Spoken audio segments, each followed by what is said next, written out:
শাওয়াল মাসে যদি আমরা বিশেষ একটি আমল করতে পারি তাহলে সারা বছর রোজা রাখার সওয়াব আমরা পেয়ে যাব। পবিত্র মাহে রমজান আমাদের কাছে এসেছিল, আবার চলে গিয়েছে। আমরা যথাসাধ্য চেষ্টা করেছি রমজানুল মুবারকে ইবাদত করার। দিনের বেলায় আমরা ইবাদত করেছি, সিয়াম রেখেছি, রাতের বেলায় আমরা কিয়াম করেছি। ইবাদতের মধ্য দিয়েই আমরা এই রমজানটাকে কাটানোর চেষ্টা করেছি। রমজানের পরবর্তী মাসের নাম হলো শাওয়াল। এখন আমরা এই শাওয়াল মাসে উপনীত হয়েছি। শাওয়াল মাস অত্যন্ত গুরুত্বপূর্ণ মাস। এই মাসকে যদি আমরা গুরুত্ব দিয়ে আমলের মাধ্যমে কাটাতে পারি তাহলে পুরা বছর রোজা রাখার সওয়াব আমরা অর্জন করতে পারবো। মুসলিম শরীফের 1164 নম্বর হাদিসের ভিতরে বর্ণিত হয়েছে, রাসূলুল্লাহ সাল্লাল্লাহু আলাইহি ওয়াসাল্লাম বলেছেন, মান সামা রমাদানা সুম্মা আতবাহু সিত্তাম মিন শাওয়াল কানা কাসিয়ামিদ দাহরি।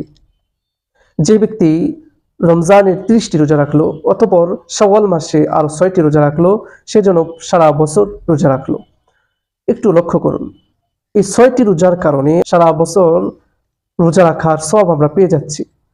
এখানে অনেকেই বলে থাকেন যে একটি আমলের কারণে আল্লাহ তাআলা 10টি করে নেকি দেন। রমজানের 30 রোজা আর শাওয়ালের 6 রোজা, মোট 36। 36কে যদি আমরা গুণ দিই 10 দিয়ে তাহলে 360। তার মানে আমরা রমজানের 30 এবং শাওয়ালের 6টি রোজা যদি রাখতে পারি তাহলে আমরা 360 দিন রোজা রাখার সওয়াব আমরা পেয়ে যাব। সুবহানাল্লাহ, কতই না গুরুত্বপূর্ণ একটি আমল, যে আমল করার কারণে সারা বছর রোজা রাখার সওয়াব আমরা পেয়ে যাচ্ছি। একজন মুমিন হিসাবে আমাদের এই সুযোগটাকে কাজে লাগানো উচিত। রমজানের রোজা যেরকম ভাবে রেখেছি, এই শাওয়ালের 6টি রোজা রাখার মাধ্যমে আমরা সারা বছর যাতে রোজা রাখার সওয়াব আমরা পেয়ে যাই সেই চেষ্টা আমাদের করতে হবে। আরেকটি মাসালা হলো, মহিলাদের বিশেষ সমস্যার কারণে তারা অনেক সময় নামাজ পড়তে পারে না, অনেক সময় রোজা রাখতে পারে না। নামাজ না পড়লে তার কাজা নেই, কিন্তু রোজা যদি বিশেষ সমস্যার কারণে না রাখতে পারে তাহলে তার কাজা আদায় করতে হবে। এই ক্ষেত্রে যত তাড়াতাড়ি সম্ভব আগে ফরজ রোজাগুলো কাজা করে নেবে, পরবর্তীতে শাওয়াল মাসের মধ্যেই 6টি রাখার চেষ্টা করবে। এই 6টি রোজা একসাথেই লাগাতার রাখতে হবে, এরকম কোনো ধরাবাঁধা নিয়ম নেই।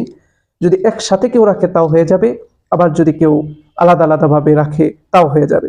মোট কথা, শাওয়ালের 6 রোজা শাওয়াল মাসের মধ্যে রাখলেই যথেষ্ট হবে।